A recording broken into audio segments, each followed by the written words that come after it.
Welcome to the FAFSA Leadership Lounge, where we dive into the policies shaping the work of Florida school leaders. I am Michelle White, Executive Director of the Florida Association of School Administrators. And I'm Jessica Janasiewicz, lobbyist for FAFSA and for several school districts across the state of Florida.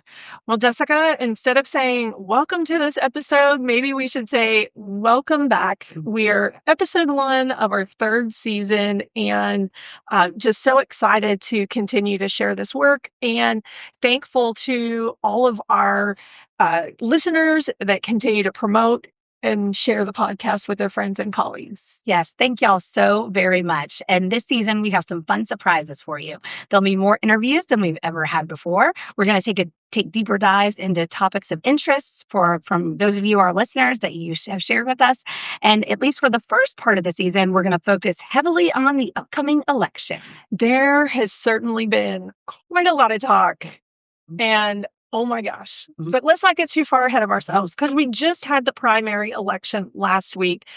There's a lot to cover, and I think we should talk about that first before we can jump to November. I think we should. Let's talk about what just happened. So let's start with the biggest prize from last week's election, which was the race to be the next governor of Florida. Of course, Governor DeSantis is finishing out his 2 terms that he is now term limited out. So regardless, we're going to have a new governor here in the state. The primary outcome was no great surprise to any of us. The 2 folks that were heavily favored, Republican Byron Donalds and Democrat David Jolly, both easily won their primary elections, and now they'll campaign against each other for the next 2.5 months or so. And I think it's fair to say, we can all say that began moments after the primary results.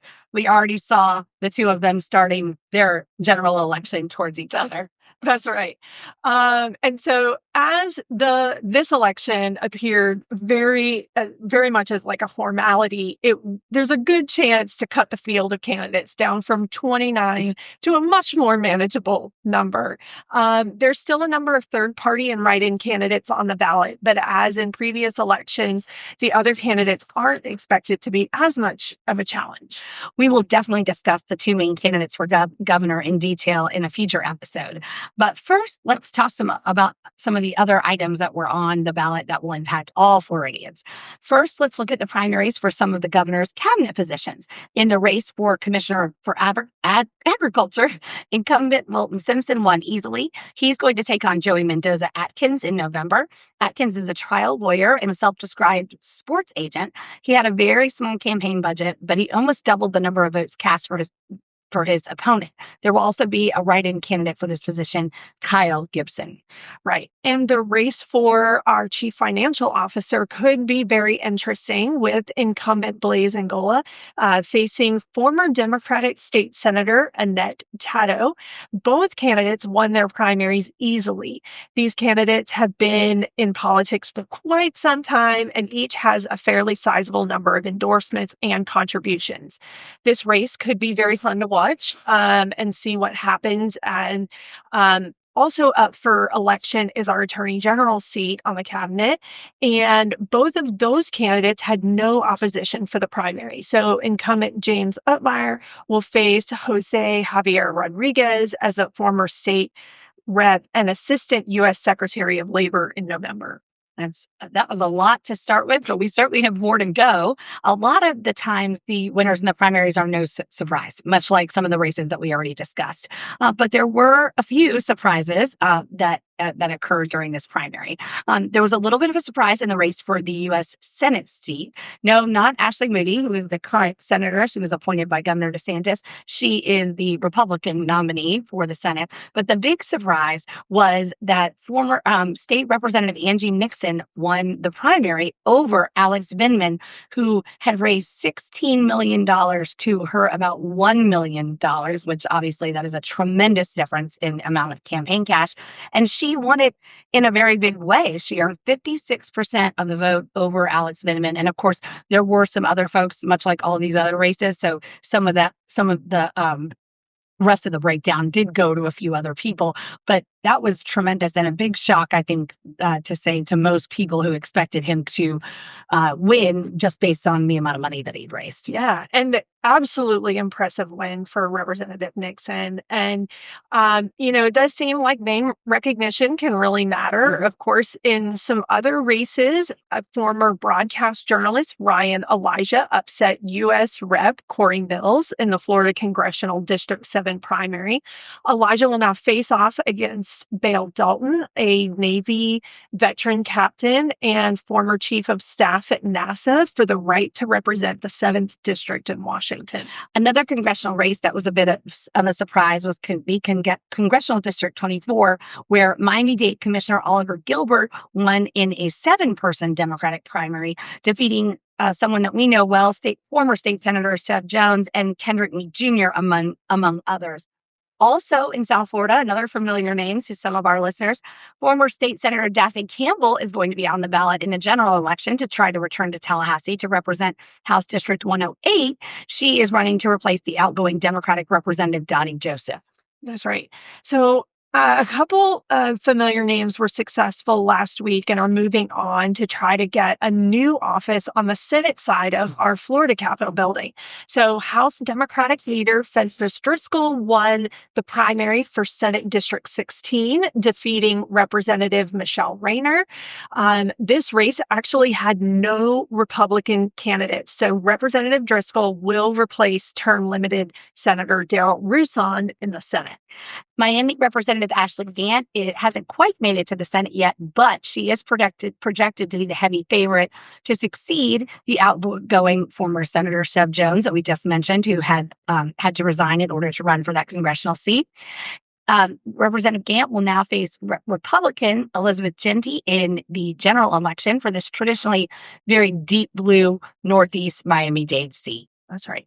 So one more election to note. We're going to say congratulations to a FAFSA member, right, Dr. Holly Herndon, who in her first run for office won the race for Citrus County Commission District 4 with 46% of the vote.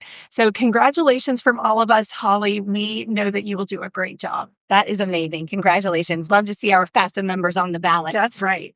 Now that the primaries are over, we are, of course, going to be turning our attention to November's general election. And I think it's fair to say that we will all be inundated with lots of signs and flyers and text messages. Yes, that's kind of the latest thing. We all get these text messages from people we've never talked to in our lives that are telling us to vote for them. So maybe not right now, but there are a few things that we do want to start thinking about. Of course, the governor's race is the main event for this election, but a topic that we've covered quite a bit in previous podcasts is going to be front and center as well for everyone to consider in our state. Yeah, that's right. So it's our old friend Amendment 3. Mm-hmm. We've talked quite a bit about this over the last several months and the potential changes to property taxes in Florida. So this amendment, as a reminder, would increase the state's homestead exemption from the current $50,000 to $150,000 in 2027 and then to $250,000 in 2028. Now, this homestead exemption is for all non-school taxes, and it will adjust for inflation after 2028. So also included is a 5-year Florida residency requirement before homeowners will qualify for this exemption if it passes. And I think our listeners will probably recall we discussed that there was going to be some legal activity. You can usually guarantee that anytime there's an amendment that's proposed. And sure enough, there was, after the governor had called the special session to deal with this topic, then the legislature ultimately passed the amendment, which title was Save Our Homes from Excessive Property Taxes. This was taken to task by several groups who sued to have the name and as well as some of the contents of the description of the amendment to court. So that is exactly what happens. That's right. So Circuit Judge David Frank of Tallahassee agreed with the groups that contested this and sent the proposal back to Attorney General James Utmeyer to eliminate the controversial language before it could be put on November's ballot. The AG had the title rewritten, and on August 14th, the new title of Amendment 3 is increased homestead exemption, lower cap on increases in non-homestead property assessments. Short and sweet. That's the thing. So Amendment 3 is now ready to go. So everyone can get excited for the countless flyers that you're going to get in the mail, things you're going to hear on the radio, TV, social media ads, and of course, everyone's favorite, including my dog's, when people knock on your door to support or oppose the amendment and my dog goes apoplectic. One last thing, this amendment does have to have 60% of voter support to pass. So it's not a simple majority the way, the rest of our elections are. That is a pretty big percentage. We may recall there were some amendments that were on the ballot a couple of years ago that were pretty controversial. We had medical marijuana and some other things, or legalized marijuana, and they got above 50, but they didn't make that 60% threshold. So that does seem to be a challenge. So, but right now, based on the polling that we can see, the support seems to have this around 63%. And that is, of course, really before any of all of the advertising from both sets of groups, both opposed and for the amendment, have started anything. So we'll have to watch that. Yeah, absolutely. So, okay, so we're going to move away from what's on the ballot and we're going to talk about some more exciting news. So since we've last had a podcast back in July, the State Board of Education appointed Dr. Henry Mack as the new Commissioner of Education at the department. And of course, he is no stranger to the DOE and education. He previously served as a senior chancellor in the department from 2019 to 2023. And most recently, he served as the U.S. Assistant Secretary of Labor. Dr. Mack said that as commissioner, he'll focus on aligning K-20 public education and vocational training programs directly with a state workforce and economic needs. He also wants to work to promote classical liberal arts learning and competency-based career paths. Yeah, that CTE was always a passion for him. Yes. I know it'll continue to be too. Absolutely. So, okay. So we've talked about what's happened in the past. Let's talk a little bit about what's coming in the future. So, recently, the Florida legislature announced the 26-27 interim committee week schedule and some really important dates for the 2027 regular session. So the committee weeks will actually begin on November 30th once we get through those November elections, and they will resume after the December holidays.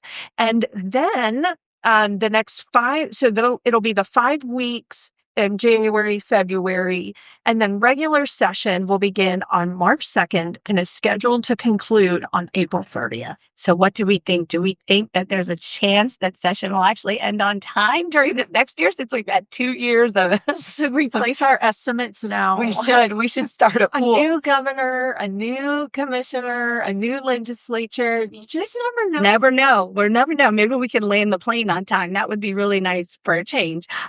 All that, of course, means that we here at FAFSA are beginning to work on a legislative platform, and we're going to share it out, of course, as we get closer to the session. We're excited to announce that registration for Advocate 27, which is FAFSA's Legislative Days at the Capitol, is now open. Please plan on joining us in Tallahassee February 1st through the 3rd for an amazing opportunity to ensure the voices of Florida administrators are heard. I do love the way we do it here at FAFSA, that we keep it consistently the same time of year so that our members really get a different experience. The February time this year is going to be committee weeks, so it's a lot earlier. We're not seeing as much passing on the floor just yet, a lot more committee work. And then the following year, it'll obviously be the opposite. So I just think that's a neat opportunity for members to see a different part of it. And it gives our members an opportunity to weigh in on policies that are in an earlier draft form too. Mm-hmm. Not that during session the conversations are less important, but there is this opportunity to kind of help shape the language before it gets too set in stone. And then when we're in session, sometimes it's a matter of support it or don't. So this is a really important time for administrators to be in Tallahassee and talking with their legislators. Yes. Also, we wanted to share out that last week, the National Principals Association Formerly NASSP, that's also something that changed since we had a podcast episode, but they shared their federal legislative agenda. So the NPA is focusing on three major topics this year. First, as expected, it's increases in federal funding to things such as Title I, II, III, and IV, CTE grants, Head Start programs, and other grants that are aimed at preventing and stopping school violence. The NPA also focused on professional development, educator shortages, and the principal pipeline, and improving school mental health, wellness, and safety resources. FAFSA will be sending a group of members to Washington, D.C. in November for NPA's Advocacy Days, and we will provide a full update about that conference on a future episode. That's right. So talking about FAFSA's priorities, as we continue to compile our full platform for the year, and we encourage our members to give us some input on those pressures. One of the things we know that we'll continue to prioritize is professional learning for administrators in our state. We will work to identify new and exciting transformational opportunities to foster highly effective leaders who then, of course, in turn, prepare students for global success, which directly aligns with our mission and belief statements. We will host our own webinars and in-person conferences and make sure that we are supporting leaders from aspiring all the way through our veteran leaders that may be in the district level as well. Absolutely. We'll continue to find the highest quality instructors and curriculum for our professional learning opportunities. In addition, we're always exploring new funding sources to keep our learning programs growing.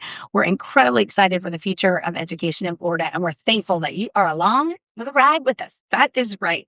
So we have covered a lot this week in our first episode back. And again, thank you so much for listening and supporting the podcast. We look forward to a great year, and we will talk to you soon. Thank you for listening to the Leadership Lounge podcast presented by the Florida Association of School Administrators. Today's podcast was hosted by Michelle White and Jessica Janasiewicz. The podcast was produced by Jeff Willoughby. Make sure to subscribe to the podcast wherever you listen to your favorite podcasts. New episodes are released each Monday. For show topics, suggestions, questions, or comments, please email communications@fafsa.net. We hope you enjoyed the show.